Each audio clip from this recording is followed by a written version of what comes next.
তো আসসালামু আলাইকুম সবাইকে। এই ভিডিওতে আমরা কিভাবে কারশফি সূত্র অ্যাপ্লাই করে একটা সার্কিট সলভ করতে হয় সেটা শিখব। তো এখানে একটা সার্কিট দেয়া আছে যেখানে ২ টা তড়িৎ কোষ দেয়া আছে। সো বুঝতেই পারতেছি এটা একটা জটিল সার্কিট। তো আমাকে প্রশ্ন বলছে রোধগুলোতে প্রবাহ বের করো। এখন I1, I2 এবং I3 তিনটা কারেন্ট আছে। এই তিনটা কারেন্টের ভ্যালু আসলে আমাকে এখান থেকে বের করতে হবে। তো ফার্স্টে আমি একটা জিনিস শিখবো, সেটা হচ্ছে যতগুলো আননোন ততগুলো ইকুয়েশন দরকার। এটা আমরা হচ্ছে সমীকরণে শিখে আসছি। তো আমাকে এখানে আননোন কয়টা? I1, I2 এবং I3। তো যেহেতু তিনটা আননোন, I1, I2 এবং কি I3, সো আমার ইকুয়েশন কয়টা দরকার? তিনটা ইকুয়েশন দরকার। তো আমরা এখান থেকে তিনটা ইকুয়েশন আমরা ট্রাই করবো। ওকে, এইবার তাহলে সলভ শুরু করা যাক। প্রথমে আমরা কেসিএল অ্যাপ্লাই করব। তার আগে বলে নিই এইখানে কয়টা লুপ আছে। এইটা একটা লুপ, এটা একটা লুপ এবং পুরোটা একটা লুপ, তিনটা লুপ আছে। আচ্ছা, আমরা প্রথমে কেসিএল অ্যাপ্লাই করব। তাহলে আমরা লিখি যে এই সার্কিটে কেসিএল অ্যাপ্লাই করে পাই। আচ্ছা, কেসিএল কি ছিল? কেসিএল ছিল এমন একটা সংযোগ বিন্দু যেখানে কারেন্টগুলো আসে এবং যেখান থেকে কারেন্টগুলো বের হয়ে যায়। তো এই সার্কিটে আমাকে এমন একটা সংযোগ বিন্দু খুঁজে বের করতে হবে।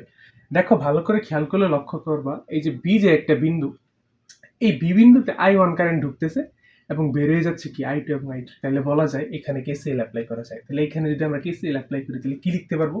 যা ঢুকতেছে এবং যা বের হচ্ছে তা হচ্ছে কি সমান। তাহলে ঢুকতেছে কি I1, বের হচ্ছে কি I2, I3। তাহলে লিখবো I1 সমান I2 প্লাস I3। বা এটাকে চাইলে আমি একটু গুছিয়ে লিখতে পারি এইভাবে যে I1 minus I2 minus I3 সমান হচ্ছে 0। এটাকে আমরা ধরবো ১ নম্বর ইকুয়েশন। তাহলে কেসিএল অ্যাপ্লাই করে ফেললাম।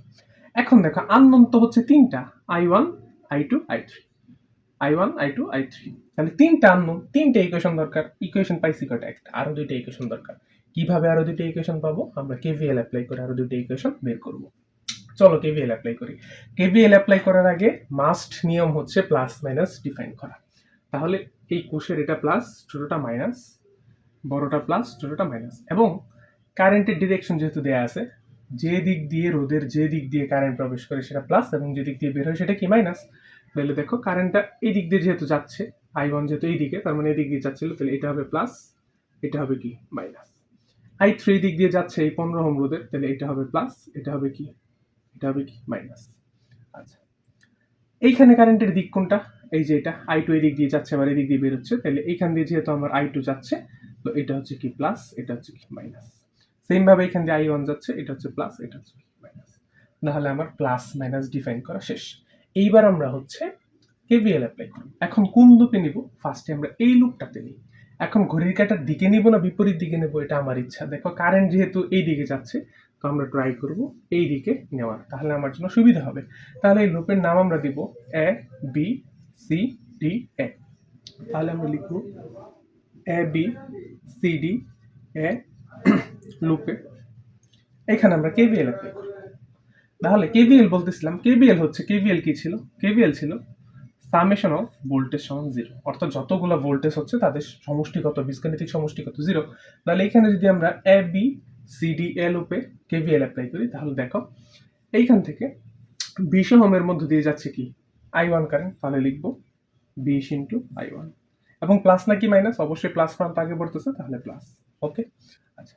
তারপর এইখান দিয়ে যেহেতু A B C D A, তাহলে এ বি সি, তাহলে এই এই লুপটার কথা চিন্তা করতেছি। এইখানে তারপর I1 কারেন্ট এখানে এসে I3 কারেন্ট যাচ্ছে 15 ওহমের মধ্যে দিয়ে, তাহলে কি লিখবো 15 ইন্টু I3। এবং এটি কি প্লাস না মাইনাস? দেখো, প্লাস প্রান্ত আগে পড়তেছে, এই জন্য প্লাস। তারপর আবার এই দিক দিয়ে ঘুরে আসছে যখন, তখন I1 যাচ্ছে কার মধ্য দিয়ে? 10 ওহমের মধ্য দিয়ে, তাহলে লিখবো 10 ইন্টু I1। এবং এটা কি প্লাস নাকি মাইনাস? প্লাস প্রান্ত আগে পড়তেছে, প্লাস। তারপরে দিক দিয়ে যে কোষটাকে পাচ্ছি, কোষের কোন প্রান্ত আগে পাচ্ছি? মাইনাস প্রান্ত, এই জন্য লিখবো কি মাইনাস 15। এবং যেহেতু আর কিছু নাই, ইকুয়াল হচ্ছে কত? 0। ওকে, ক্লিয়ার? তো এটাকে আমরা যদি একটু সুন্দর করে লিখতে চাই, তাহলে এইভাবে লিখতে পারবো যে 20 I1, এবং এখানে যেহেতু কোনো I2 নাই, তো আমরা একটু যোগ করে ফেলি। এখানে আছে 20 I1, এখানে আছে 10 I1, আলটিমেটলি কত? 30 I1 প্লাস, এখানে কোনো I2 আছে নাই, লিখবো 0 I2। এই ফরম্যাটে লিখতে যাচ্ছি, I1 I2 I3 একসাথে, প্লাস 15 I3। এবং কনস্ট্যান্টটা যেহেতু ওই পাশে, তাহলে 15টাকে আমরা ওই পাশে পাঠিয়ে দিই। তাহলে এইটা হচ্ছে আমার কয় নাম্বার ইকুয়েশন? 2 number equation. আমি কিন্তু এখান থেকে অলরেডি 2টা ইকুয়েশন পেয়ে গেছি। আমার দরকার আরেকটি ইকুয়েশন। আরেকটি ইকুয়েশন কই থেকে পাবো? ভালো করে খেয়াল করে, এখানে আরেকটা লুপ আছে না নাই, আরেকটা লুপ আছে।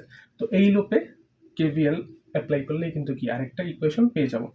চলো আমরা এবার তাহলে আমরা এই লুপে কেভিএল অ্যাপ্লাই করবো। এখন দিকটা কোন দিকে দিলে আমার জন্য ভালো হয়? আমার ইচ্ছা, আমি একদিকে দিলেই হচ্ছে, কোনো সমস্যা নেই। আমি এটা যেহেতু এই দিকে দিছি, এটাকে এই দিকেই করাবো, কোনো সমস্যা নাই। তাহলে এই লুপের নাম আমরা দিব বিই এফ সি বি। তাহলে আমি এইখানে লিখি যে BE BE BE F C B, F C B লুপে, এই লুপে আমরা এখন কেভিএল অ্যাপ্লাই করবো। চলো কেভিএল অ্যাপ্লাই করি। কেভিএল অ্যাপ্লাই করলে আমরা কি পাবো দেখো। আমরা যদি এই দিক দিয়ে যাচ্ছি, তো এখান থেকে স্টার্ট করি। দেখো I2 কারেন্ট 25-এর মধ্য দিয়ে যাচ্ছে, তাহলে আমরা কি লিখবো? 25I2, 25I2। এবং প্লাস নাকি মাইনাস? প্লাস প্রান্ত আগে পড়তেছে, অবশ্যই প্লাস। আচ্ছা, ভালো কথা। তারপর এদিক দিয়ে I2 যাচ্ছে, এই লুপটু ঘুরতেছি, যেহেতু বি থেকে আবার বিতে ফিরে আসবে, এদিক দিয়ে ঘুরতেছি। তো এখানে I2 যাচ্ছে, বাট কোনো রোধ নাই, সো এটা কাউন্টেবল না। আচ্ছা, তারপর যখন আমি এই দিক দিয়ে যাচ্ছি, দেখো I3 যাচ্ছে কার মধ্যে দিয়ে? 15, তাহলে লিখবো 15I3। কিন্তু এটা কোন প্রান্তটা আগে পড়তেছে? আমার মাইনাস প্রান্তটা আগে পড়তেছে, দেবো কি মাইনাস।